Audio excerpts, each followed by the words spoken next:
பொன்மனச்சம்மல் புரட்சி தலைவர் எம்ஜிஆர், புரட்சி தலைவி அம்மா இருவரும் தெய்வங்களை வணங்கி இந்த தேர்தல் பிரச்சார கூட்ட நிகழ்ச்சியிலே ஆற்காடு நகரமே அதிர்கின்ற அளவிற்கு மக்கள் வெள்ளம். எங்க பார்த்தாலும் எந்த திசையை நோக்கினாலும் மக்கள் வெள்ளம் கடல் போல் காட்சியளிக்கிறது. இந்த பிரச்சார கூட்டத்திலே உங்களுடைய எழுச்சி ஆரவாரம் நடைபெறுகின்ற சட்டமன்ற பொது தேர்தலில் அனைத்து இந்திய அண்ணா திராவிட முன்னேற்ற கழக தலைமையில் அமைக்கப்பட்ட கூட்டணி வேட்பாளர் வெற்றி பெறுவாருக்கு இதுவே சான்று. இந்த சிறப்பான நிகழ்ச்சியை கலந்து கொண்டு சிறப்பித்துக் கொண்டிருக்கின்ற நம்முடைய மாவட்ட கழக செயலாளர்களே, சட்டமன்ற உறுப்பினர்களே, முன்னாள் சட்டமன்ற உறுப்பினர்களே, கூட்டணி கட்சியை சேர்ந்த தலைவர்களே மற்றும் இந்த நிகழ்ச்சியிலே பங்கு பெற்று சிறப்பித்துக் கொண்டிருக்கின்ற நம்முடைய வெற்றி வேட்பாளர்களே, வரிந்து சிறப்பித்துக் கொண்டிருக்கின்ற அனைத்து இந்திய அண்ணா திராவிட முன்னேற்ற கழகத்திலே பல்வேறு பொறுப்புகளை வைக்கின்ற நிர்வாகிகளே, நம்முடைய கட்சியிலே கூட்டணி வைக்கின்ற கட்சியுடைய தலைவர்களே, நிர்வாகிகளே,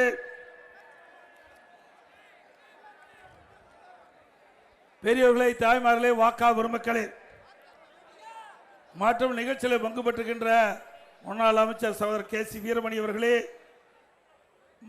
நாடாளுமன்ற உறுப்பினர் அண்ணன் தம்பித்துரை அவர்களே மற்றும் நிகழ்ச்சியிலே கலந்து கொண்டு சிறப்பித்திருக்கின்ற கூட்டணி கட்சியுடைய தலைவர்களே, நிர்வாகிகளே, தொண்டர்களே, பெரியோர்களே, தாய்மார்களே, வாக்காளர் பெருமக்களே, தொழிலாளர் நண்பர்களே, மாநில சார்ந்தவர்களே, இளைஞர் பட்டாளங்களே,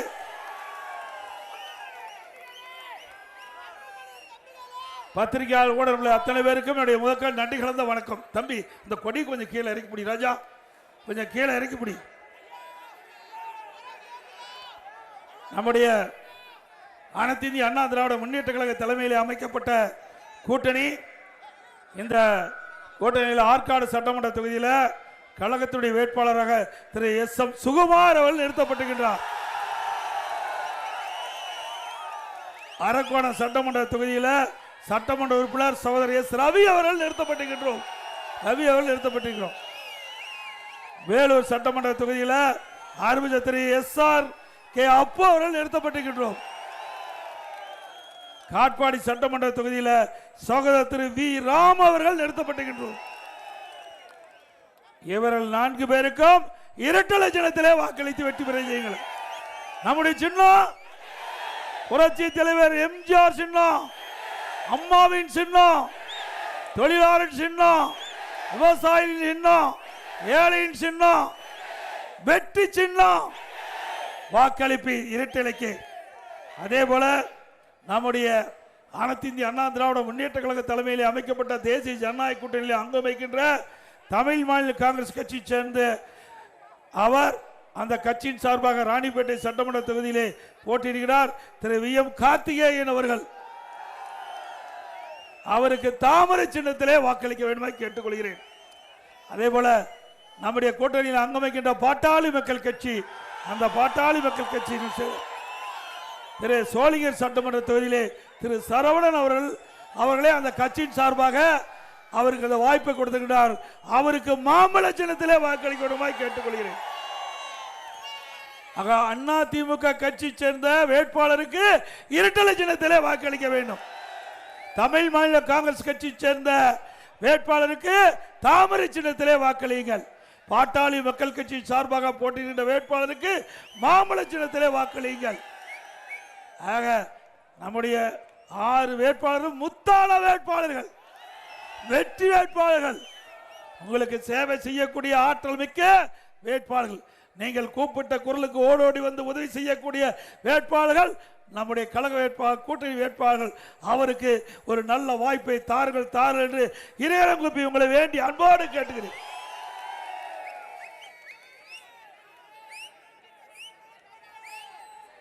இன்றைக்கு ஸ்டாலின் பல கூட்டத்தில் பேசிட்டு இருக்கிறார். திரு ஸ்டாலின் அவர்களே, உங்களுக்கு ஞாபகம் மறதி அதிகமாயிட்டது. இன்றைக்கு ஸ்டாலின் பேசுவது தமிழ்நாட்டுக்கும் டெல்லியில் இருக்கிற என்டிஐக்கு தான் போட்டியா. ஏங்க இப்ப தேர்தல் எங்க நடக்குதுங்க? நல்லா சத்தமா சொல்லுங்க. தமிழ்நாட்டில் நடக்குது. இது எந்த தேர்தல்? சட்டமன்ற தேர்தல் தானே. இந்த முதலமைச்சருக்கு அது கூட தெரியல. இப்படிப்பட்ட முதலமைச்சர் நாட்டை ஆண்ட அந்த நாடு நல்லா இருக்குமா? தமிழ்நாட்டில் ஆட்சிக்கு வருவதற்காக நடைபெறுகின்ற தேர்தல் சட்டமன்ற தேர்தல். இந்த சட்டமன்ற தேர்தலில் தெளிவுபடுத்திவிட்டு நம்முடைய கூட்டணி, ஏற்கனவே கூட்டணி நம்ம அமைக்கின்ற பொழுது தெளிவுபடுத்திட்டோம். நாம கூட்டணிக்கு தலைமை அதிமுக. தம்பி கொடி கீழே பிடிக்க ராஜா, கீழே தொலைக்காட்சியில் படம் எடுத்துட்டு இருக்காங்கல்ல, கொஞ்சம் கீழே இறக்குங்க. சொன்ன கேளுங்க, கொஞ்சம் இறக்குங்க, ஒத்துழைப்பு கொடுங்க தம்பி, கொஞ்சம் ஒத்துழைப்பு கொடுங்க தம்பி. அப்பதான் நாம படம் எடுத்து இதெல்லாம் உங்களை எல்லாம் காட்டுவாங்க. கீழே இறக்குங்க, கொஞ்சம் இறக்கு, இறக்கி பிடிங்க. ஆக சிந்திச்சு பாருங்க. இன்றைய முதலமைச்சர் தமிழ்நாட்டில் தேர்தல் நடக்குதுன்னு அவருக்கு தெரியல, ஏதோ நாடாளுமன்ற தேர்தல் போல நினைச்சிட்டு இருக்காரு. ஸ்டாலின் அவர்களே, இது தமிழ்நாட்டில் நடக்கிற தேர்தல். திராவிட முன்னேற்ற கழக ஆட்சி அகற்றப்படுகின்ற தேர்தல், மக்களோட ஆட்சியை அகற்றப்படுகின்ற தேர்தல் இந்த தேர்தல். ஆக மக்கள் தெளிவா இருக்கிறாங்க. தமிழ்நாடு முழுவதும் நான் சுழன்று வருகிறேன். ஏற்கனவே எழுச்சி பயணத்தில் இந்த பகுதிக்கு வந்துட்டு போனேன்.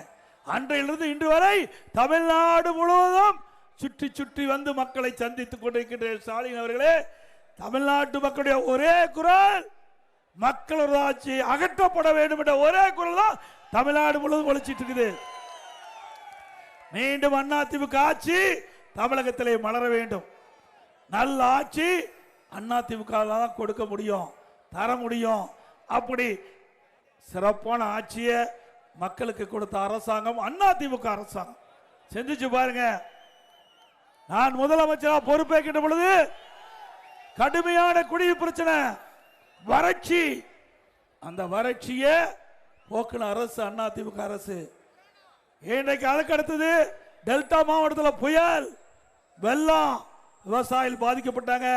பல வீடுகள் புயலால் சேதமடைஞ்சது. பிறகு கொரோனா எப்படிப்பட்டதுன்னு உங்களுக்கு நல்லா தெரியும். இந்த கொரோனா வைரஸ் காற்றில் எளிதாக பரவக்கூடிய வைரஸ். அப்படி அந்த வைரஸ் பாதிக்கப்பட்டு விட்டா உயிருக்கே ஆபத்து ஏற்பட்டுவிடும். ஒரு வருஷம் வெளியில் வர முடிஞ்சுதா? அப்ப அந்த காலகட்டத்தில் கூட விலைவாசி உயரல, மக்களுக்கு துன்பம் இல்லை, மக்கள் பாதிக்க கூடாது என்பதற்காக அம்மா உணவகத்தில் நாள்தோறும் 7 லட்சம் பேருக்கு சுட சுட உணவு கொடுத்தோம். விலை இல்லாம கொடுத்துங்க. கொரோனா காலத்தில் தொழிற்சாலை இயங்கல, தொழிலால் பாதிக்கப்படக்கூடாது, மக்கள் பாதிப்பு இருக்கக்கூடாது என்பதற்காக ரேஷன் கடையில் ஒரு வருஷம் விலையில அரிசி கொடுத்தோம், விலையில சக்கரை கொடுத்தோம், விலையில என்ன கொடுத்தோம், குடும்பத்துக்கு 1000 ரூபாய் கொடுத்தோமா இல்லையா? வருமானமே இல்ல, தொழிற்சாலை இயங்கல, டாஸ்மாக் கடை திறக்கல, பத்திரப்பதிவு அலுவலகம் திறக்கல, ரோட் டாக்ஸ் இல்ல, ஜிஎஸ்டி இல்ல, 1 ரூபாய் வருமானம் இல்லாத போது கூட இந்தியாவிலே சிறப்பான ஆட்சி கொடுத்த அரசாங்கம் அதிமுக அரசாங்கம். எங்க அரசாங்கத்துக்கு இதுவே சான்று. அது மட்டும் இல்ல, அந்த காலகட்டத்தில் பள்ளிகள் திறக்கப்படல, கல்லூரிகள் திறக்கப்படல, பள்ளி மாணவர்கள் மன உளைச்சல் இருந்தாங்க. அவங்க ஆல் பாஸ் போட்டு கொடுத்தோம்.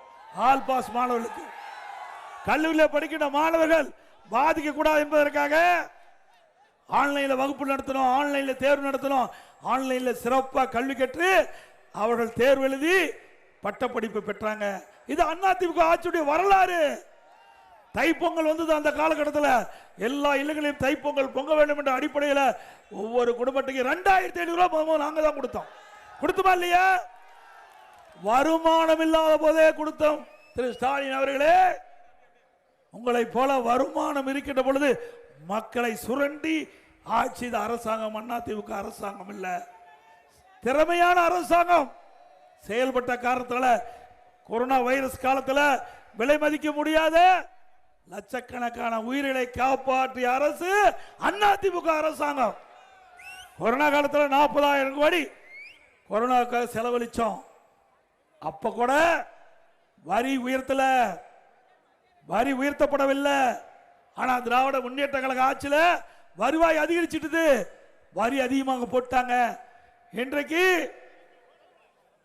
மின்சார கட்டணம் 52% உயர்வு, ஆண்டுக்கு 5%, 3 வருஷத்துல 15% உயர்த்தி 67% மின் கட்டணத்தை உயர்த்திட்டீங்க. கடைக்கு பீக் ஹவர்ல டபுள் சார்ஜ் வசூல் பண்றீங்க. நகராட்சியில் வீட்டு வரி 100% உயர்த்தப்பட்டு விட்டது, ஆண்டுக்கு 6% உயர்த்தப்பட்டிருக்காங்க. 2 வருஷம் 12% உயர்த்திட்டீங்க. அண்ணா திமுக ஆட்சி இருந்ததை விட இன்றைக்கு திமுக ஆட்சியில் வீட்டு வரி 112% உயர்ந்து விட்டது. கடைக்கு 150% வரி உயர்வு. அண்ணா திமுக ஆட்சியில் இருந்ததை விட 150% வரி உயர்வு, ஆண்டுக்கு 6% கூடுதல். அதுபோல குடிநீருக்கு வரி உயர்வு. குப்பைக்கு வரி போட்ட ஒரே அரசாங்கம் விடியா திமுக அரசாங்கம். குப்பை கூட விட்டு வைக்கல. அப்படி ஒரு மோசமான அரசாங்கம் நாட்டுக்கு தேவையா? சிந்திச்சு பாருங்க. அண்ணா திமுக ஆட்சி எப்படி இருந்தது, திமுக ஆட்சி எப்படி இருந்தது தெரிஞ்சு பாருங்க. இன்றைக்கு 2021 சட்டமன்ற பொதுத் தேர்தலும் போது இன்றைய முதலமைச்சர் அன்றைக்கு எதிர்க்கட்சி தலைவராக இருந்தார். அப்பொழுது அவர் தெரிவித்தார், திராவிட முன்னேற்ற கழகம் ஆட்சிக்கு வந்தா 520 அறிவிப்புகள் வெளியிட்டு நிறைவேற்றணும். அத்தனை நிறைவேற்றி கொடுத்தாரா? அவருடைய 2021 சட்டமன்ற பொதுத் தேர்தலில் தேர்தல் அறிவிப்பு திமுக பெட்ரோல் டீசல் குறைக்க குறிச்சாங்களா? மாந்தோறும் கேஸ் சிலிண்டருக்கு 100 ரூபாய் மானியம் கொடுக்குறாங்களா? கொடுத்தாங்களா? நம்முடைய மாணவர்கள் இளைஞர்கள் வங்கியில கல்விக்கு வாங்கின கடன் ரத்து பண்ணாங்களா? ஆட்சிக்கு நீட் தேர்வு ரத்து பண்ணாங்களா? ரேஷன் கடையில் 1 கிலோ கூடுதலா சக்கரை போட்டாங்களா? 100 நாள் வேலை திட்டத்தை 150 நாளா உயர்த்தினாங்களாமா? அத்தனையும் பொய் தானே. நாட்டு மக்களை ஏமாற்றி தானே ஆட்சிக்கு வந்திருக்கிறாங்க. இப்ப மீண்டும் தேர்தல் அறிவிப்பு வெளியிட்டிருக்கார். ஏற்கனவே இருக்கின்ற தேர்தல் அறிவிப்பு தொங்கிக் கொண்டிருக்குது. மக்களை எப்படி ஏமாற்றுறாங்க பாருங்க. ஆக திரு ஸ்டாலினை பொறுத்த வரைக்கும் கவர்ச்சிகரமா பேசி மக்களை ஏமாற்றி ஆட்சிக்கு வருவதான் வாடிக்கை.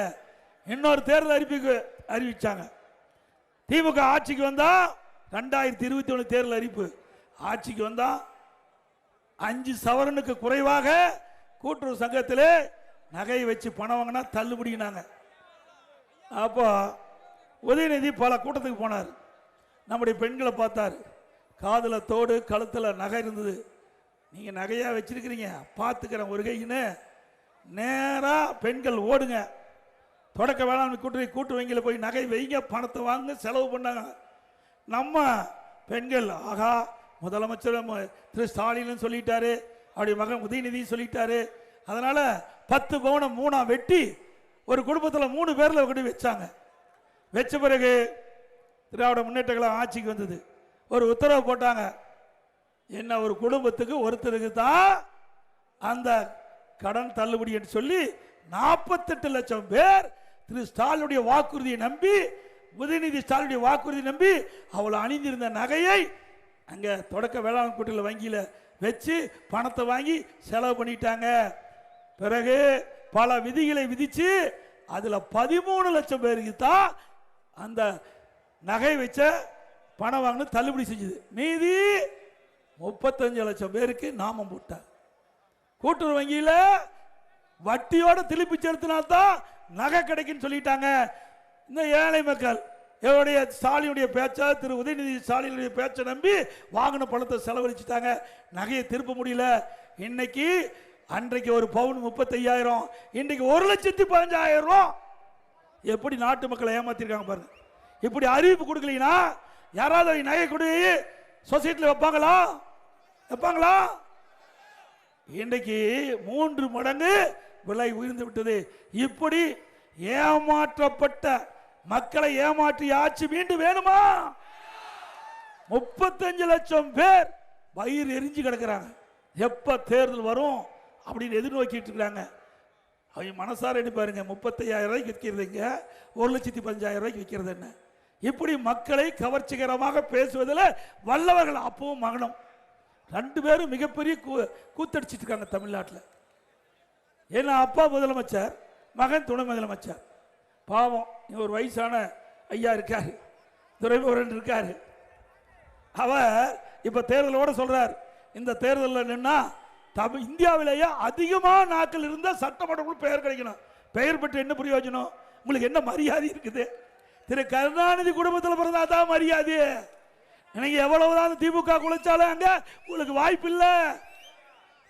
அண்ணன் துரைமுருகன் அவர்களே சிந்திங்க. உங்களை வச்சு ஏணி மாதிரி படிக்கட்டை ஏறுவாங்க, ஏறி ஏணி எட்டி உதைப்பாங்க. அதுதான் கருணாநிதியுடைய குடும்பத்தில் வழக்கம். உங்களுடைய வயது என்ன, உங்களுடைய அனுபவம் என்ன? திரு உதயநிதியுடைய அனுபவம் என்ன, வயது என்ன? அவர் என்ன இந்த கட்சிக்கு உழைத்தாரா? திமுகவுக்கு ஒரே அடையாளம் திரு கருணாநிதியுடைய பேரன், திரு ஸ்டாலினுடைய மகன். இதை தவிர்த்து என்ன இருக்குது? திமுகவுக்கு என்ன உழைப்பு கொடுத்திருக்காரு? திமுக கட்சியில் வேற ஆளே இல்லையா? ஆக திரு உதயநிதி அவர்கள் திரு கருணாநிதி குடும்பத்தில் பிறந்த காரணத்தினால அவர் அடையாளப்படுத்தப்பட்டு அவர் இளநிலை திமுக இளநிலை செயலராக்கினாங்க, பிறகு எம்எல்ஏ ஆக்கினாங்க, பிறகு அமைச்சராக்கினாங்க, பிறகு துணை முதலமைச்சர் ஆக்கினாங்க. அன்னை துரைமுருகன் பாவமா இருக்குது பார்க்கறதுக்கு. பக்கத்தில் அவர் துணை முதலமைச்சர், இவர் வேற அமைச்சர். ஆக அடிக்கடி ஸ்டாலின் பேசுவார், சட்டமன்றத்தில் பேசுவார், பொதுக்கூட்டத்தில் பேசுவார். நான் எமர்ஜென்சி பார்த்தேன், நான் மிஸ்ஸாவை பார்த்தேன் பாரு. அப்ப யார் சிறையில் இருந்தாரு? அண்ணன் துரைமுகம் இருந்தார். அவர் பக்கத்திலேயே தான் வந்திருக்கிறது, கேட்டுட்டு தான் வந்திருக்க முடியும். பதவி கிடைக்காது. திரு கருணாநிதி குடும்பத்துக்கு தான் கட்சியிலையும் உயர்ந்த பதவி கிடைக்கும், ஆட்சி அதிகாரத்திலையும் உயர்ந்த பதவி கிடைக்க முடியும். ஆனா அண்ணா திமுக அப்படி அல்ல. சாதாரண கிளை செயலாளர் கூட அண்ணா திமுக பொதுச் செயலாளர் வர முடியும். நான் 1974 என்னுடைய சிற்றூர் சிலுவமலையத்தில் கிளை செயலாளர் இருந்தேன். ஒன்றிய பொறுப்பு, மாவட்ட பொறுப்பு, மாநில பொறுப்பு, எம்எல்ஏ, எம்பி, மந்திரி, முதல் மந்திரி இந்த கட்சியில் தான் வர முடியும். வேற கட்சியில் வர முடியுமா? திமுக வாய் திறந்து பேச முடியுமா? ஆக ஜனநாயகம் உள்ள கட்சி அண்ணா திமுக கட்சி. ஆகவேதான் இந்த கட்சியை எவராலும் ஒன்றும் பண்ண முடியல. எத்தனை பேர் என்னென்ன பண்ணி பார்த்தாங்க. மாண்பு அம்மா மறைவுக்கு பிறகு நான் முதலமைச்சர் தேர்ந்தெடுத்த பிறகு அங்கே பெரும்பான்மை நிரூபிக்க வேண்டும் என்று மேதக ஆளுநர் உத்தரப்படி சபாநாயகர் சட்டமன்றத்தில் அந்த பெரும்பான்மை நியமிக்கின்ற நிகழ்ச்சி நடந்துட்டு இருக்கும்போது என்னுடைய டேபிள் ஏறி டான்ஸ் ஆடுறாங்க. திமுக எம்எல்ஏ டான்ஸ் ஆடுறாங்க. சில பேர் சபாநாயகர் இருக்கையிலிருந்து கீழே பிடிச்சி தள்ளி அந்த இருக்கையில் போய் அமர்ந்துக்கிட்டு ஆட்டம் பாட்டம் போட்டாங்க. இப்படிப்பட்ட திமுக அராஜக ஆட்சி மீண்டும் வர வேண்டுமா? நான் பெரும்பான்மை நிரூபிச்சுட்டேன். ஸ்டாலினால பொறுக்க முடியாத சட்டை கிழிச்சிட்டு வீதியில் போறார். திரு ஸ்டாலின் அவர்களே, அன்றைக்கு நீங்க சட்டை கிழிச்சிட்டு போனீங்க. இந்த தேர்தலில் படு தோல்வி அடைந்து ரோட்டில் எப்படி போவால் நீங்களே முடிவு பண்ணீங்க. ஆக அண்ணா திமுகவை எந்த விதத்திலும் வீழ்த்த முடியாது. அண்ணா திமுக தொண்டன் உழைப்பால் நிற்கின்றான், சொந்த காலில் நிற்கிறாங்க. உங்களை போல கூட்டணி கூட்டணி என்று சொல்லிக்கொண்டு கூட்டணி தயவுல அண்ணா திமுக இல்ல, தன்னுடைய தனி பலத்தோட இந்த தேர்தலை சந்திக்குது. எங்களுக்கும் வாக்குகள் சிதறக்கூடாது என்பதற்கு தான் நாங்கள் கூட்டணி அமைச்சிருக்கிறோம். உங்களை போல 10 ஆண்டு காலம் திமுக தலைமையிலே கூட்டணி தொடர்ந்து என்று நாங்கள் சொல்லிக் கொண்டு இருக்கல. இன்றைக்கு கூட்டணி தயவால தான் 5 ஆண்டு காலம் சட்டமன்றத்தில் திமுக ஆட்சி நடைபெற்றது. கூட்டணி இல்லைன்னா திமுக இல்லாம போயிருக்கும். இந்த ஊடக நம்பரும் பத்திரிகை நம்பரும் மட்டும் இந்த திமுக தாங்கி பிடிக்கலனா திமுக இருக்கிற இடம் தெரியாம போயிருக்கும். சிந்திச்சு பாருங்க. 5 ஆண்டு காலம் சட்டமன்றத்தில் திமுக எதிர்த்தே பேசல. திமுக கூட்டணி அங்கம் வைக்கின்ற கம்யூனிஸ்ட் கட்சி ஆகட்டும், விடுதலை சிறுத்தை கட்சி ஆகட்டும், காங்கிரஸ் கட்சி ஆகட்டும், ஒரு எம்எல்ஏ கூட மக்களுடைய பிரச்சனையை சட்டமன்றத்தில் பேசல. வாய் பத்தி இருந்தாங்க, உங்களுக்கு அடிமை சேவை செஞ்சாங்க, உங்களுடைய கட்சிக்கு தாங்கி பிடிச்சிட்டு இருந்தாங்க. அப்படிப்பட்டவர்களுக்கு நடைபெற்று முடிந்த தேர்தலில் 2021 தேர்தலில் கொடுத்த இடத்தை விட, சட்டமன்ற இடத்தை விட குறைச்சு கொடுத்துருக்கிறீங்க. ஒரு சீட்டு குறைச்சு கொடுத்துருக்கிறீங்க. அவங்களுக்கு வேணும். நாங்கள் எவ்வளவு சொன்னோம், மக்களுடைய பிரச்சனை பேசுங்க. நீங்க ஒரு பிரதான எதிர்கட்சி வரிசையில் வந்திருக்கிறீங்க. மக்களுக்கு இருக்கின்ற பிரச்சனையை எடுத்து சொன்னா தான் மக்களிடத்தில் உங்களுக்கு செல்வாக்கு கிடைக்கும் அப்படின்னு சொன்ன கேட்கல. இன்றைக்கு திமுக கூட்டணி அடிமை கூட்டணியா இருந்தீங்க, அதனால 21 கொடுக்கப்பட்ட சீட்டை விட குறைச்சு கொடுத்திருக்கிறீங்க. அண்மையில் ஒரு புது கட்சி போச்சு, அதுக்கு எத்தனை சீட்டு? 10 சீட்டு கொடுத்தாங்க. அவங்க வாங்கின ஓட்டு எவ்வளவு? 21 1/2% ஓட்டுக்கு 10 சீட்டு. அதே கூட்டணியில் திமுக கூட்டணியில் அங்கம் வச்ச கம்யூனிஸ்ட் கட்சி விடுதலை சிறுத்தைகள் 2.5% வாங்கியிருக்கிறாங்க. 5 சீட்டு 8 சீட்டு வேணும். ஏன்னா 5 ஆண்டு காலம் திமுக அரசாங்கத்தை தாங்கி பிடிச்சிங்களா, அதுக்கு பரிசா ஸ்டாலின் கொடுத்துட்டார். இனியாவது திமுக கூட்டணியில் அங்கம் வைக்கின்ற கட்சிகள் மக்களுடைய பிரச்சனையை பேசுங்க. அதுக்காக தான் கட்சி நீங்க தொடங்கி இருக்கிறீங்க. மக்களை மறந்தா உங்களுடைய கட்சிக்கு செல்வாக்கு போயிடும். அதனாலதான் இன்றைக்கு சீட்டு குறைச்சு கொடுப்பதற்கு காரணமே சரியான முறையில் எதிர்கட்சியா நீங்க செயல்படல. அதனாலதான் உங்களை நிர்பந்தம் படுத்தி ஸ்டாலின் கூட்டணியில் வச்சிட்டு இருக்கார். இன்னொன்னு சொல்றார் ஸ்டாலின், எங்க கூட்டணியில் வைக்கின்ற கட்சிக்கெல்லாம் ஒத்த கொள்கையா, ஒரே கொள்கையா. அப்ப ஒரே கட்சியா இருக்கலாமே, எதுக்கு தனித்தனி கட்சி இருக்கணும்? இன்னைக்கு திமுக காங்கிரஸ் ஒரே கொள்கையா? இன்னைக்கு திமுகவும் கம்யூனிஸ்ட் ஒரே கொள்கையா? திமுக விடுதலை சிறுத்தை ஒரே கொள்கையா? அப்படின்னா பாண்டிச்சேரியிலேயே அவங்க விட்டுட்டு நீ நிக்கிறீங்க காங்கிரஸ் திமுகவும். இன்னைக்கு அப்படி கேரளாவில் காங்கிரஸும் கம்யூனிஸ்டும் எடுத்து போட்டிடுது. அங்க ஒரு கொள்கை, இங்க ஒரு கொள்கை. எப்படி மக்களை ஏமாற்றுறாங்க பாருங்க. திரு ஸ்டாலின் அவர்களே, ஒரு முறை தமிழ்நாடு மக்களை ஏமாந்து விட்டார்கள், இனி ஏமாற மாட்டாங்க. ஏமாறுவீங்களா? விழித்துக் கொண்டவர்கள் எல்லாம் அது மாதிரி தமிழ்நாடு மக்கள் விழித்துக் கொண்டார்கள். இந்த தேர்தலிலே சரியான தீர்ப்பை கொடுப்பார்கள். இந்த தேர்தலிலே வாக்காளர் பெருமக்கள் தான் நீதிபதிகள், வாக்காளர் எஜமானர்கள். அவள் சரியான முடிவை எடுப்பார்கள். அந்த முடிவு அண்ணா திமுக சாதகமா இருக்கும். அண்ணா திமுக ஆட்சி அமைக்கும். அது மட்டும் இல்ல, இன்றைய தினம் திரு ஸ்டாலின் வரந்தமி கொஞ்சம், இன்றைய தினம் திராவிட முன்னேற்ற கழகம் ஆட்சிக்கு வந்த பிறகு எல்லா துறையிலும் ஊழல் நடைபெறாத துறையே கிடையாது. உங்களுக்கு அண்மையில் நன்றா பத்திரிகை ஊடகத்தில் வந்த செய்தி, டாஸ்மாக் நிறுவனம் அதுல முறைகேடு நடைபெற்றதாக இன்றைக்கு அமலாக்கத்துறை கண்டுபிடிச்சு நடவடிக்கை எடுத்துட்டு இருக்கிறாங்க. அதே போல அமலாக்கத்துறை நகர்ப்புற வளர்ச்சித்துறை அதுல முறைகேடு நடைபெற்றது கண்டுபிடிச்சிருக்காங்க ஆதாரத்தோட. குடிநீர் வழங்கல் துறை புதிதாக பணி நியமன ஆணைக்கு லஞ்சம் பெற்றது முறைகேடாக கண்டுபிடிக்கப்பட்ட ஆதாரத்தோட சம்பந்தப்பட்ட அமைச்சர் சம்பந்தப்பட்ட அதிகாரி மீது எஃப்ஐஆர் போட வேண்டும் என்று 3 முறை அமலாக்கத்துறை இந்த அரசாங்கத்துக்கு டிஜிபிக்கு சட்ட ஒழுங்கு டிஜிபிக்கு அறிக்கை அனுப்பி இதுவரைக்கும் நடவடிக்கை எடுக்கல. அண்ணா திமுக கட்சி நீதிமன்றத்தில் வழக்கு தொடர்ந்தது. நீதிமன்றத்தில் அமலாக்கத்துறை கொடுக்கப்பட்ட அறிக்கை சரியானது, ஆதாரம் இருக்குது, அதுக்கு எஃப்ஐஆர் போடுன்னு சொல்லி சம்பந்தப்பட்ட எஃப்ஐஆர் போடுன்னு சொல்லி இதுவரைக்கும் எஃப்ஐஆர் போடல. அப்படிப்பட்ட ஊழல் அரசாங்கம் வேண்டுமா? அண்ணா திமுக ஆட்சிக்கு உடனே இப்படி ஊழல் புரிந்த இவர்கள் மீது சட்ட நீதியாக நடவடிக்கை எடுக்கப்படும். அதே போல இன்றைய தினம்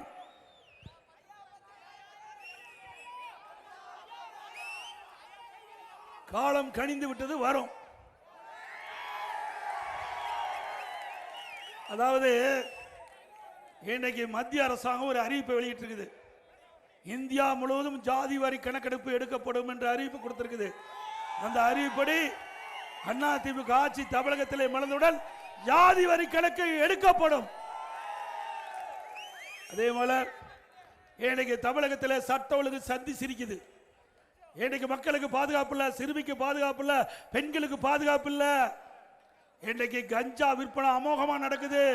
கிராமத்திலிருந்து நகரம் வரை சந்து பொந்து எல்லா இடத்திலையும் கஞ்சா விற்பனை அமோகமா நடக்குது. இதுக்கு காரணம் என்ன? திமுக சேர்ந்த சில முக்கிய புள்ளிகள் இதுக்கு ஆதரவாக இருப்பதா செய்தி. அதனால காவல்துறை அதிகாரிகள் அதை கட்டுப்படுத்த முடியல. இன்னைக்கு இந்த போதை ஆசாமியால் தான் அங்கங்கே குற்றச்செயல் அதிகரித்துட்டு இருக்குது தமிழ்நாட்டில். திமுக ஆட்சிக்கு வந்த பிறகு இன்னைக்கு பெண்களுக்கு பாதுகாப்பு இல்லை, சிறுமிக்கு பாதுகாப்பு இல்லை, பாட்டியம்மா கூட பாதுகாப்பு இல்லை. இப்படிப்பட்ட கேவலமான ஆட்சி தேவையா நாட்டுக்கு? சிந்திச்சு பாருங்க. இன்றைக்கு போதை ஆசாமி இன்னைக்கு நாங்குநேரி சிவகங்கையில் சாலையில் இருசக்கர வாகனத்தில் போறாங்க. அங்க சாலையில் நின்றுலாம் வெட்டுறாங்க. நாங்குநேரில் 2 பேர் இறந்துட்டாங்க. எவ்வளவு கொடூரம்! இந்த போதை, கஞ்சா போதை பயன்படுத்துகின்ற இளைஞர்கள், மாணவர்கள் அவருடைய கண்ணெதிரே சீரழியக்கூடிய காட்சி பார்க்கிறோம். மிக மோசம். அதிமுக ஆட்சி மலர்ந்தவுடனே 3 மாதத்தில் இந்த கஞ்சா அறவே ஒழிக்கப்படும். தமிழகத்தில் போதைப் பொருள் இல்லாத மாநிலமாக தமிழகம் உருவாகும். சட்டத்தின் ஆட்சி நடக்கும். அது யாராலும் ஒண்ண முடியாது. ஏற்கனவே நான் முதலமைச்சர் இருந்த பொழுது இந்த போதைப் பொருள் நடமாட்டத்தை முற்றிலும் தடுத்து நிறுத்தினேன். அப்போ ஒரு டிஜிபி இருந்தால் திமுகவில், அவர் ஒரு அறிவிப்பு கொடுத்தார். நான் கூட சந்தோஷப்பட்டேன். பரவாயில்ல, ஒரு டிஜிபியாவது இந்த கஞ்சாவை ஒழிப்பதற்கு முன் வந்திருக்கான்னு. அவர் 2.1 போட்டார். கஞ்சா ஒழிப்பதற்கு 3.0 போட்டார். பிறகு 4.0 போட்டார். கடைசியில் போட்டு ரிட்டையர் ஆயிட்டார். ஒன்றும் நடக்கல. ஏன்னா பூரா விற்கிற பூரா திமுக பின்னாடி இருக்காங்களா, எங்க போய் அவர் போட்டு என்ன பிரயோஜனம்? ஆக இப்படி வருகின்ற அதிகாரிகள் எல்லாம் அந்த கஞ்சாவை தடுத்து நிறுத்த வேண்டும், ஒழிக்க வேண்டும் என்று செயல்பட்டாலும் திராவிட முன்னேற்ற கழக அரசு அதற்கு தகுந்த நடவடிக்கை எடுக்காத காரணத்தினால, ஆளுங்கட்சி சேர்ந்த நபர்கள் அவர்களுக்கு சாதகமாக இருக்கிற காரணத்தினால கஞ்சாவை ஒழிக்க முடியல. அதிமுக ஆட்சி உங்கள் துணையோடு வரும். கஞ்சாவை தமிழகத்தில் அறவாக ஒழிக்கப்படும். இன்றைக்கு தமிழகத்தில் 4 அதிகார மையம் இருக்குது. ஒன்று திரு ஸ்டாலின் முதலமைச்சர், உதயநிதி துணை முதலமைச்சர், அவருடைய மாமா மைத்துனர் அவர் சபரிசன், அவர் ஒரு அதிகார மையம். திரு ஸ்டாலின் அவருடைய மனைவி திருமதி துர்கா ஸ்டாலின் அவர்கள் ஒரு. இப்படி ஒரு முதலமைச்சர் இருந்தாவே நாடு தாங்காது. 4 முதலமைச்சர் இருந்தால் நாடு தாங்குமா? இந்த நாடு குட்டிச்சுவர் ஆவதுக்கு திரு கருணாநிதி குடும்பத்தை சேர்ந்தவங்க தான். உண்மைதானே? எங்க நாட்டில் திரு கருணாநிதி குடும்பத்தை சேர்ந்து தவிர்த்து வேற யாருமே இல்லையா? அவள்தான் ஆட்சி அதிகாரத்துக்கு வரணுமா? திமுக அது கார்பரேட் கம்பெனி ஆயிடுது. அது கட்சி அல்ல, அது ஒரு கார்பரேட் கம்பெனி. குடும்பத்தில் தான் திமுக உயர்ந்த பதவிக்கு வர முடியும், ஆட்சி அதிகாரத்துக்கு உயர்ந்து வர முடியும். ஸ்டாலின் அண்மையில் சொல்லிட்டார், எங்க குடும்பம் தான் ஏன் கட்சி, எங்க குடும்பம் தான் கட்சின்னு அவரே வெளிப்படையா சொல்லிட்டார்.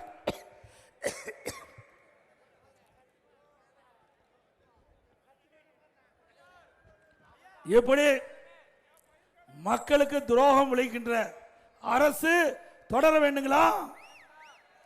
இன்னைக்கு அதிமுக ஆட்சியில் நிறைய திட்டங்களை கொடுத்தோம். இந்த மாவட்டம் ராணிப்பேட்டை தலைமையிடமாக கொண்டு புதிய மாவட்டத்தை உருவாக்கி கொடுத்தேன். ஸ்டாலின் பேசுறாரு, நேற்று தினம் பேசுறாரு கூட்டத்தில். எடப்பாடி பழனிசாமி முதலமைச்சர் இருக்கும்போது ஒண்ணுமே செய்யலையா. ராணிப்பேட்டைக்கு வாங்க, புதிய மாவட்டத்தை நாங்கள் உருவாக்கி தந்திருக்கிறோங்க. ராணிப்பேட்டையில், திருப்பத்தூர்ல புதிய மாவட்டம், தமிழ்நாட்டில் 6 புதிய மாவட்டத்தை உருவாக்கி தந்தோம். ஒரே ஆண்டில் அரசு 11 அரசு மருத்துவக் கல்லூரி மருத்துவமனை, 11 அரசு மருத்துவக் கல்லூரி மருத்துவமனை இந்தியாவில் எந்த மாநிலத்திலும் கிடையாது. 6 சட்டக்கல்லூரி, 21 பாலிடெக்னிக் கல்லூரி, 68 கலை மற்றும் அறிவியல் கல்லூரி, 4 பொறியியல் கல்லூரி, 4 வேளாண்மை கல்லூரி, 5 கால்நடை மருத்துவக் கல்லூரி ஆராய்ச்சி நிலையம், மிக பிரமாண்டமாக 1000 கோடியில் ஆசியாவிலே முதல் கால்நடை பூங்கா சேலம் மாவட்டம் தலைவாசல்ல. இப்படி பல திட்டங்களை கொண்டாந்திருக்கிறது ஸ்டாலின் அவர்களே. ஏன்னா உங்களுக்கு தான் ஒன்றும் தெரியாது, தெரிஞ்சா தானே நீங்க இதையெல்லாம் பேச முடியும். இன்றைக்கு ஸ்டாலின் பேசுறாரு, தமிழ்நாட்டுக்கும் டெல்லிக்கும் தான் பிரச்சனையா. அவர் டெல்லியிலே இருக்கிறார், தமிழ்நாட்டுக்கு வந்தால் தானே தமிழ்நாட்டு மக்கள் பிரச்சனை தெரியும். தமிழ்நாட்டுக்கு வாங்க ஸ்டாலின். இன்னைக்கு அதிமுக ஆட்சியில் என்ன குறைன்னு சொல்லுங்க, நான் பதில் சொல்ல தயார். எந்த இடத்துக்கு அழைச்சாலும் நான் தனியா வர்றேன்.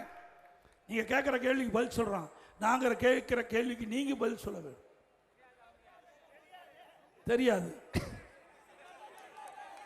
ஸ்டாலின் அவர்களே, மக்களை ஏமாற்றி ஒரு முறை ஆட்சிக்கு வந்து மீண்டும் மக்களை ஏமாற்ற பார்க்குறீங்க, ஒரு காலம் நடக்காது. இன்னொன்று சொல்றார், சிறுபான்மை மக்களை ஏமாற்றிட்டு இருக்கார். ஏதாவது சிறுபான்மை மக்களுக்கு திமுக தான் காவலர் மாதிரி அப்படியே இருக்குதுங்க. அண்ணா திமுக ஆட்சி இந்த மண்ணில் 31 ஆண்டு காலம் ஆட்சி புரிஞ்சிருக்குது. 31 ஆண்டு காலம் அதிகமா ஆட்சி புரிந்த கட்சி அண்ணா திமுக கட்சி. சட்ட ஒழுங்கு சிறப்பா இருந்தது. போதைப் பொருள் இல்லாத மாநிலமா உருவாக்கணும். பெண்கள் சாலையில இரவு நேரத்தில் தனியா நடமாட முடிஞ்சது. இப்ப அப்படியே நடமாடுறது.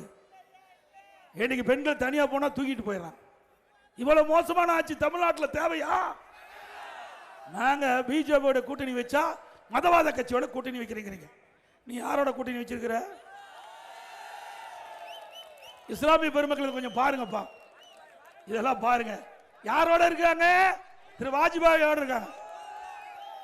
ஏங்க, பிஜேபிக்கு 1999ஆம் ஆண்டு நாடாளுமன்ற தேர்தல் அப்போ இந்த திமுக பாரதிய ஜனதாவோட கூட்டணி வச்சிருந்தாங்க. 2001 சட்டமன்ற பொதுத் தேர்தல் அப்போ பாரதிய ஜனதாவோட திமுக கூட்டணி வச்சது. அப்பெல்லாம் பாரதிய ஜனதா கட்சி மதவாத கட்சின்னு தெரியாதா? யாருக்கிட்ட நாடகம் அடிக்கிறீங்க? மக்கள் எடுபாதாசாரி அவர்களே, சிறுபான்மை மக்கள் விழித்துக் கொண்டார்கள். அவள் நிம்மதியா தமிழ்நாட்டில் வாழ்ந்துகிட்டு இருக்கிறாங்க, நல்ல தொழில் பண்றாங்க. அவளுக்கு தேவையான வசதி செய்து கொடுக்கிறோம், தேவையான பாதுகாப்பு கொடுக்கிறோம். தமிழ்நாட்டில் உங்களுடைய பொய் வாக்குறுதியெல்லாம் நிச்சயம் நிலைக்காது. அது மட்டுமல்ல, இன்றைக்கு கூட்டணி வச்சா உடனே நாங்க சொல்லுவதெல்லாம் கேட்கிற மாதிரி ஒரு அவரதான செய்தி சொல்றாங்க. ஏன் நாடாளுமன்றத்தில் கூட்டணி வைக்கலையே? லட்சமா அண்ணா திமுக கொள்கைப்படிதான் நடக்கும். இன்னைக்கு ஒரு கட்சிக்கு தனி கொள்கை இருக்குது. கூட்டணி என்பது வேற, கொள்கை என்பது வேற. கொள்கை நிலையானது, கூட்டணி அவ்வப்போது தேர்தலுக்கு சம்பந்தப்பட்ட நேரத்தில் வாக்குகள் சிதறாம நிற்கின்ற வேட்பாளர் வெற்றி பெற வேண்டும் என்பதற்காக அமைக்கப்படுவது. அதே நீங்க சிந்திச்சு பாருங்க. இன்னைக்கு திமுக அப்படி நடக்குது. கொள்கைங்கிறாங்க, கொள்கைப்படியா நடக்கிறாங்க. எப்படிலாம் மக்களை ஏமாற்றுறாங்க பாருங்க. சிறுபான்மை மக்களுக்கு அண்ணா திமுக ஆட்சியில் நிறைய திட்டங்களை நிறைவேற்றிக்கிறோம். அதை இந்த நேரத்தில் சொல்லுவது பொருத்தமாக இருக்குன்னு நினைக்கிறேன். 2001ஆம் ஆண்டு மாண்புமிகு புரட்சி தலைவர் அம்மாவர் தமிழகத்துடைய முதலமைச்சராக இருக்கும்போது இஸ்லாமிய பெருமக்கள் அவரை சந்தித்து ரமலான் மாதத்தில் பள்ளி வாசலுக்கு நோன்பு கஞ்சி தயாரிக்க விலையெல்லாம் அரிசி கேட்டாங்க. 5400 டன் அரிசி கொடுத்தது அண்ணா திமுக. நாகூர் தர்கா சந்தன கூடு விழா விலையெல்லாம் சந்தன கொட்டை கொடுத்தோம். 2018 வரை ஹஜ் புனித பயணம் மேற்கொள்ள மத்திய அரசு மானியம் 6 கோடி கொடுத்தது. திடீர் நிறுத்திட்டது. என்னை சந்தித்து மாநில அரசு கொடுக்க வேண்டாங்க, ஹஜ் புனித பயணம் மேற்கொள்ள தொடர்ந்து மானியம் கொடுத்த அரசாங்கம் அண்ணா திமுக அரசாங்கம். 2021 இந்த மானியம் போதாது, உயர்த்தி கொடுக்க வேண்டும். 12 கோடி ஹஜ் புனித பயணம் மேற்கொள்ள 12 கோடியாக நிதியை உயர்த்தி கொடுத்தோம். ஹஜ் பயணிகள் சென்னையில் தங்கி செல்வதற்கு ஹஜ்ஜில் வேண்டாங்க 15 கோடி ஒதுக்கி கொடுத்தோம். 2016 காட்சிகளுக்கு மாதந்தோறும் 20,000 ரூபாய் மதிப்புதவி வழங்க திட்டத்தை கொண்டாந்தோம். உலாமாக்கள் மற்றும் மோதினாளுக்கு ஓய்வூதிய பயனாளி எண்ணிக்கை உயர்த்த வேண்டாங்க, உயர்த்தி கொடுத்தோம். அவள் பெறுகின்ற ஓய்வூதியம் 750 உயர்த்த வேண்டும், 3000 உயர்த்தி கொடுத்தோம். உலமாக்களுக்கு புதிய இருசக்கர வாங்க மானியம் வேண்டாங்க, 25,000 மானியம் கொடுத்தோம். வகுப்பு வாரியத்திற்கு ஆண்டுக்கு நிர்வாக மானியம் மற்றும் பள்ளிவாசல் தர்காக்கள் பழுதுபார்த்தல் மற்றும் புனரமைப்பு பணிகளை மேற்கொள்ள நிதி வழங்கப்பட்டது. இஸ்லாமிய வகுப்புக்கு நேரடி நியமன முறையில் நிரப்பப்படாத பணியிடங்களை முன்கொணர்வு முறையை நீடிக்க அரசாணை வெளியிடப்பட்டது. 2018ஆம் ஆண்டு நாகப்பட்டினம் மாவட்டம் புயலால் அங்கே பல குளக்கரைகள் சேதமடைந்தன. அந்த காலகட்டத்தில் நாகப்பட்டினம் மாவட்டத்துக்கு நான் சென்றேன். அப்ப நாகூர் தர்கா குளக்கரை பாதிக்கப்பட்டது. நேரடியாக இஸ்லாமிய பெருமக்கள் அழைத்து பார்வையிட செஞ்சாங்க. அந்த குளக்கரையை அரசின் சார்பாக சீரமைக்க வேண்டும் என்று கேட்டார்கள். அவருடைய கோரிக்கை ஏற்று 4,25,00,000 ரூபாய் நிதி ஒதுக்கீடு செஞ்சு நாகூர் தர்கா குளக்கரையை சரி செஞ்சோம்.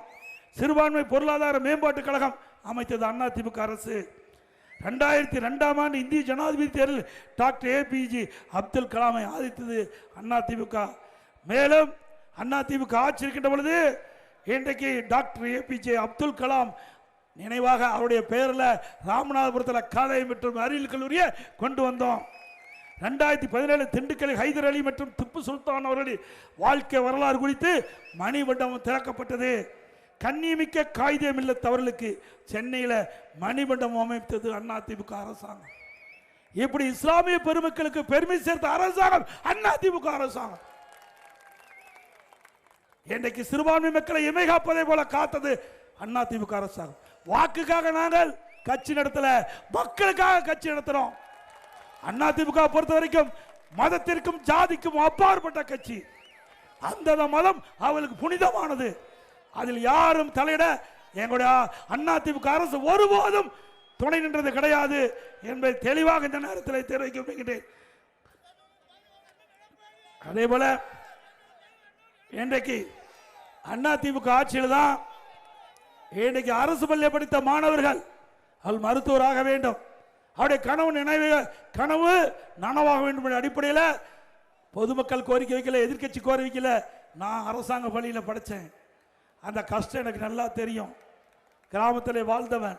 ஆகவே அந்த மாணவர்கள் மருத்துவர் ஆக வேண்டும், அவருடைய கனவு நனவாக வேண்டும் என்பதற்காக 7.5% உள்ளிடஒதுக்கீடை கொண்டு வந்து சட்டம் இயற்றப்பட்டு அமுல்படுத்தப்பட்டு இன்றைக்கு 3000 பேர் அரசு பள்ளி படித்த மாணவ மாணவிகள் மருத்துவராக பல் மருத்துவராக இடம் கிடைச்சி இன்றைக்கு மருத்துவ கல்வி படிக்கிறாங்க. இந்த இடஒதுக்கீட்டில் மருத்துவ கல்வி படிப்பதற்கு அந்த ஏழை மாணவர்களுக்கு கல்வி கட்டணம் கட்ட வசதி இல்லை. இதை என்னுடைய கவனத்துக்கு கொண்டு வந்த உடனே இந்த இடஒதுக்கீட்டில் இடம் கிடைத்த மாணவ மாணவிக்கு இந்த மருத்துவ கல்வி கட்டணத்தை அரசாங்கமே செலுத்தும் என்ற அறிவிப்பை கொடுத்து நடைமுறைப்படுத்தினேன்.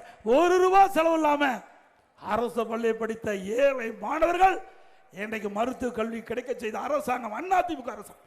இப்படி ஒரு திட்டமாவது திமுக ஆட்சியில் நிறைவேற்றிருக்காங்களா?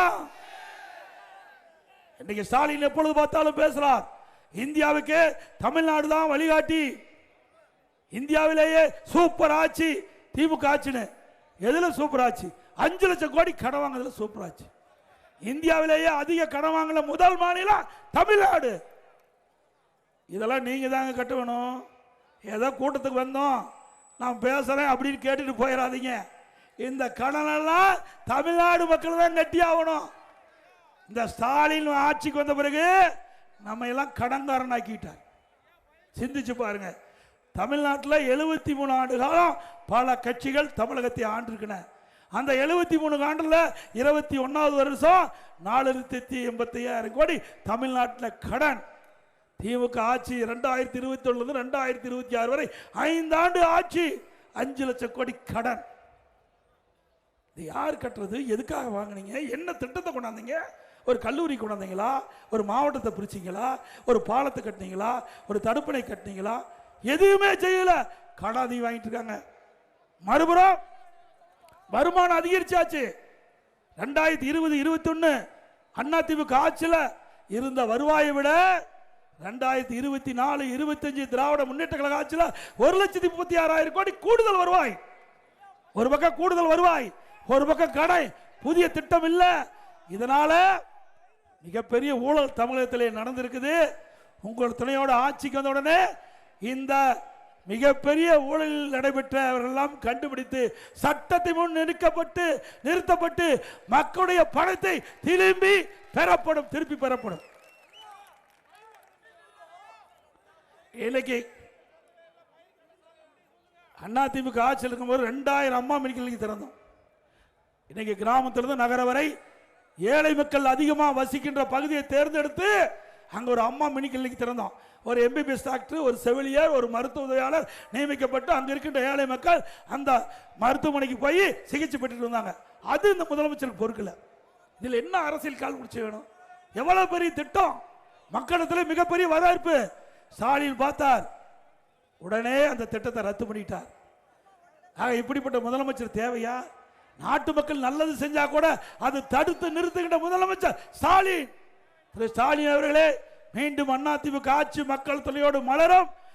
ரத்து செய்யப்பட்ட அனைத்து அம்மா மினி கிளினிக் திறக்கப்படும். ஏழைகளுக்கு உரிய சிகிச்சை அந்த இடத்திலே கிடைக்கும்.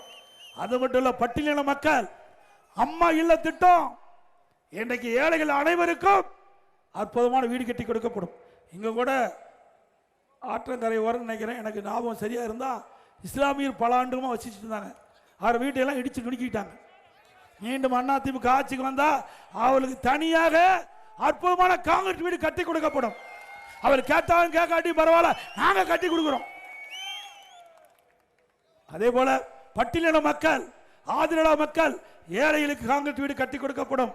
அதோட பட்டியல மக்களுக்கு அந்த குடும்பத்தில் பிறந்த ஆண் வாரிசு திருமணமாகி தனி குடித்தனம் போகும்போது அதுக்கு வீடு இல்லாமல் தவிக்கிறாங்க. அப்படிப்பட்ட மக்களை கண்டறிந்து அதிமுக அரசாங்கமே தனியா இடம் வாங்கி அற்புதமான காங்கிரீட் வீடு பட்டியல மக்களுக்கு கட்டி கொடுக்கப்படும். அதிமுக அரசாங்கத்தை பொறுத்த வரைக்கும் இன்றைக்கு ஏழை என்ற சொல் இல்லை என்ற நிலையை அதிமுக அரசு உருவாக்கும். ரேஷன் கடையில் போடுகின்ற அரிசி இன்றைக்கு தரக்குறைவா இருப்பதா சொல்றாங்க. அதிமுக ஆட்சியில் வந்தா கடையில் எப்படி அரிசி வாங்குறீங்களோ அதே தரமுள்ள அரிசி உங்களுக்கு வழங்கப்படும். அதோட ரேஷன் கடையில் விலையில அரிசி கொடுக்கிறோம். அதிமுக ஆட்சிக்கு விலையில பருப்பு கிடைக்கும், விலையில என்ன ரேஷன் கடையில் கிடைக்கும்.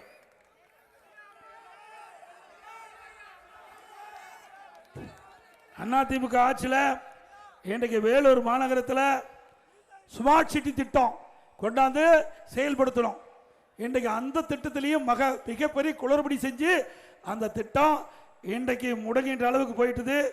அதோட அதிமுக ஆட்சியில் சோழிங்கர் தாலுக்கா புதிதாக உருவாக்கப்பட்ட 3 கோடி கட்டடம், ராணிப்பேட்டை மக்கள் குடிநீர் தேவை கருத்தில் கொண்டு 30 கோடியில் காவிரி கூட்டுக்குடி திட்டம், அரக்கோணம் நகரத்துக்கு 110 கோடியில் பாதாள சாக்கடை திட்டம், 87 கோடியில் காவிரி கூட்டுக்குடி திட்டம். அதோட இன்றைக்கு வேலூர் மாவட்டம் முழுவதும் காவிரி ஆற்றிலிருந்து கூட்டுக்குடி திட்டம், பாதுகாக்கப்பட்ட காவிரி தண்ணீரை கொடுத்த அரசு அதிமுக அரசாங்கம். மேல் விசாரத்தில் ரூபாய் 27 கோடியில் காவிரி கூட்டுக்குடி திட்டம், அரக்கோணம் தொகுதியில் 30 கோடி 6 உயர்மட்ட பாலங்கள், சோழிங்கர் தொகுதியில் அரசு கலை மற்றும் அறிவியல் கல்லூரி புதிதாக தொடங்க 9 கோடியில் கட்டணம் கட்டி கொடுத்துருக்கிறோம். அரக்கோணம் தொகுதியில் திருவள்ளூர் பல்கலைக்கழக உறுப்பு கல்வி மற்றும் அறிவியல் கல்லூரி இன்றைக்கு மாற்றி கொடுத்துருக்கிறோம். ராணிப்பேட்டை சிப்காட் சிறப்பு பொருளாதார மண்டலம் அறிவிக்கப்பட்டது. ராணிப்பேட்டை சிப்காட்டில் ஃபேஸ் 3 599 ஏக்கர் நிலத்தில் 53 தொழிற்சாலை தான் இன்றைக்கு அறிவிக்கப்பட்டது. தற்போது 35 தொழிலாளர் இயக்கப்பட்டு இளைஞர்கள் வேலைவாய்ப்பு பெற்றுள்ளனர். அம்மா ஆட்சியில் மீதமுள்ள தொழிற்சாலை அனைத்தும் திறக்கப்பட்டு இளைஞர்களுக்கு வேலைவாய்ப்பு உருவாக்கி தரப்படும். ராணிப்பேட்டையில் உள்ள சீனிவாசன்பேட்டையில் மேல்நிலை நீர்த்தக்க தொட்டி 15 கோடியில் முடிக்கப்பட்டது. வாலாஜா மாவட்ட தலைமை மருத்துவமனை தரம் உயர்த்தப்பட்டு சுமார் 10 கோடி மதிப்பீட்டில் புறநோயாளி பிரிவு 100 படுக்கைகள் கொண்ட இன்றைக்கு உள்நோய்கள் பிரிவு கட்டி முடிக்கப்பட்டது. சோழங்கர் அரசு பொது மருத்துவமனை 12 கோடியில் புதிய கட்டணம் கட்டி கொடுக்க நிறைய திட்டங்களை நிறைவேற்றி கொடுத்துருக்கிறோம். அதோட அதிமுக ஆட்சி மலர்ந்தவுடனே பல திட்டங்கள் நிறைவேற்றுகிறோம். அதிமுக சார்பாக 297 அறிவிப்புகள் வெளியிட்டுக்கிறோம். அதில் முக்கியமான அறிவிப்பு, இன்றைக்கு விலைவாசி உயர்ந்து போயாச்சு, வரிகள் உயர்த்தப்பட்டு விட்டது. இதனால் மக்கள் துன்பப்பட்டு வேதனைப்பட்டு இருக்கிறாங்க. துன்பத்திலிருந்து விடுபடுவதற்காக எல்லா குடும்ப அட்டைதாரருக்கும் சிறப்பு உதவித்தொகை 10,000 ரூபாய் வங்கியிலே வழங்கப்படும். 10,000 ரூபாய் அனைத்து குடும்ப அட்டையில் இருக்கிற குடும்ப தலைவிக்கு மாதந்தோறும் 2,000 ரூபாய் உதவித்தொகை வழங்கப்படும். அரிசி குடும்ப அட்டைதாருக்கு ஃப்ரிட்ஜ் வழங்கப்படும். குடும்ப அட்டைதாருக்கு ஃப்ரிட்ஜ் விலை இல்லாமல் வழங்கப்படும். வேலைக்கு செல்லும் மகளிருக்கு 5 லட்சம் பேருக்கு மானிய விலையில் அம்மா இருசக்கர வாகனம் வழங்கப்படும். ஒவ்வொரு அம்மா இருசக்கர வாகனத்துக்கு 25,000 ரூபாய் வழங்கப்படும். எல்லா குடும்ப அட்டைதாருக்கும் ஆண்டுக்கு 3 கேஸ் சிலிண்டர் விலை இல்லாமல் வழங்கப்படும். ஒவ்வொரு ஆண்டும் தைப்பொங்கலுக்கு பொங்கல் தொகுப்போடு 1000 ரூபாய் பொங்கல் பரிசாக வழங்கப்படும். ஒவ்வொரு ஆண்டும் தீபாவளி பண்டிகை போது நம்முடைய தாய்மார்களுக்கும் பெண்களுக்கும் பட்டு புடவை வழங்கப்படும். நகர பேருந்துல பெண்கள் தான் கட்டணம் இல்லாம பயணம் பண்றாங்க. இனி அதிமுக ஆட்சி வந்தவுடனே ஆண்களும் கட்டணம் இல்லாம நகர பேருந்தில் பயணம் செய்யலாம். இப்படி அதே போல ஆட்டோ ஓட்டுநர்கள் சங்கத்திலே பதிவு செய்யப்பட்டு புதிய ஆட்டோ 75,000 ரூபாய் மானியம் கொடுக்கப்படும். கட்டிட தொழிலாளர்கள் அந்த பணியில் இருக்கின்ற பொழுது தவறி விழுந்து உயிரிழந்தால் அந்த குடும்பத்துக்கு 25 லட்சம் ரூபாய் அவர்களுக்கு நிவாரணம் வழங்கப்படும். அதுபோல முதியோர்களுக்கு வழங்கப்படும் ஓய்வூதியம் 2,000 ரூபாய் உயர்த்தப்படும். இன்றைக்கு பட்டப்படி படித்து அவர்கள் வேலைவாய்ப்பிலே பதிவு செஞ்சு அவருக்கு வேலை கிடைக்காம இருந்தால் அவர்களுக்கு 2,000 ரூபாய் மாதந்தோறும் வழங்கப்படும். +2 வரை படிச்சிருந்தா 1000 ரூபாய் வழங்கப்படும். மாற்றுத்திறனாளி கூட்டுறவு சங்கத்தில் வாங்கிய கடன் முழுவதும் தள்ளுபடி செய்யப்படும். நகரங்களில் நடபாதை ஓரமாக கடை வச்சிருக்க கூட்டுறவு சங்கத்தில் வாங்கிய கடன் முழுமையா தள்ளுபடி செய்யப்படும் என்ற அறிவிப்பை இந்த நேரத்தில் வெளியிட்டு இன்றைக்கு ஆம்பூர், ராணிப்பேட்டை, வேலூர் பகுதியில் இன்றைக்கு ஷூ ஃபேக்டரி நிறைய மூடிட்டாங்க. இதில் பல்லாயிரக்கணக்கான தொழிலாளர் பணிபுரிஞ்சிட்டு வந்தாங்க. மீண்டும் அதிமுக ஆட்சி பண்ண உடனே அங்கே தொழிலதிபர்களை அழைத்து அவளுக்கு என்னென்ன உதவிகள் வேணுமோ அதையெல்லாம் செஞ்சு மீண்டும் அந்த மூடிய ஷூ தொழிற்சாலை திறக்கப்படும். பணியிழந்தவர்கள் அனைவருக்கும் பணி கிடைக்க அதிமுக அரசு நடவடிக்கை எடுக்கப்படும். வருகின்ற தேர்தலிலே நம்முடைய கழக வேட்பாளருக்கு இரட்டை சின்னத்திலே வாக்களித்து வைக்கணும். தமிழ் மாநில காங்கிரஸ் கட்சியை சேர்ந்த வேட்பாளருக்கு தாமரை சின்னத்திலே வாக்களியுங்கள். நம்முடைய கூட்டணியில் அங்கம் வைக்கின்ற பாட்டாளி மக்கள் கட்சி வேட்பாளருக்கு மாம்பழ சின்னத்திலே வாக்களிக்க வேண்டுமாய் ஈரங்குப்பி வேண்டி கேட்டு மக்களை காப்போம், தமிழகத்தை மீட்போம். மக்களை தமிழகத்தை மக்களை தமிழகத்தை மக்களை தமிழகத்தை ஸ்டாலின் மாடல் அரசு, ஃபெயிலியர் மாடல் அரசு. Bye bye Stalin. நன்றி, வணக்கம்.